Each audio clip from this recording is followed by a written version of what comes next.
I'm Lawrence High Principal Matt Brungart, and last year in the spring we used the screening instrument for the first time.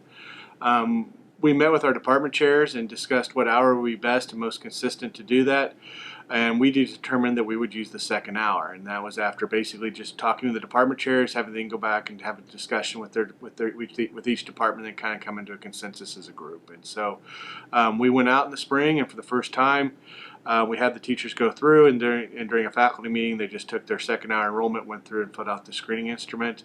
Then our CI3T team took the data and kind of looked at it. Once we got the data, we were really excited. We've worked hard over the last 7, 8, 9 years to raise our graduation rate from the low 70s to 90%, and we've done that basically by looking at failure rates and developing programs for kids that aren't passing courses and focusing on attendance. We feel with the screening instrument, though, is going to give us a chance to get ahead of that. Really what we've been kind of doing is the autopsy approach, where the kid fails the class, how we can help them recover this. Hopefully now with this new data infusion, we're going to be able to go ahead and get ahead of this and get kids in and try and develop some measures to help them pass the course instead of figuring out how to recover the credit afterwards. You know, the challenges is like we have a large staff. We have over 100 teachers, and we have 100 teachers. You're going to have some people that are very good with technology. Some people aren't so good with technology, and that was probably our number one barrier, was just getting people into the right spot and going through it the first time.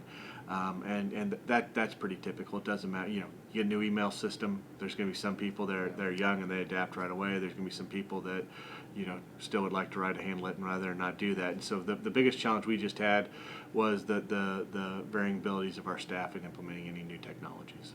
Our biggest goal for this year is we have student support teams, which are assistant principals, counselors, and mental health workers that try and intervene with the students. And so we're hoping that this data is going to give us another measure to do that, and we're going to be able to get more proactive and identify students that are struggling before they fail courses, before they get sent to the office 5 times, or before they're defined as truant. You know, overall, with the implementation, we're 3 weeks into school now. We've heard a lot of positives with the CI3T. One of our teachers that tends to be a little skeptical confronted a student about us having a cell phone out in the hallway, and the student put it away and said, "I'm sorry," you know. And so she gave him a ticket and said the kid's face lit up. And so, you know, we're hearing some anecdotal stories about that some of the people that we, you know, kind of like giving out their tickets and then getting a positive response, saying, "Hey, this really does make a kid's day," makes them feel good too. And so we felt pretty good about that happening in the first week of implementation, in fact. So.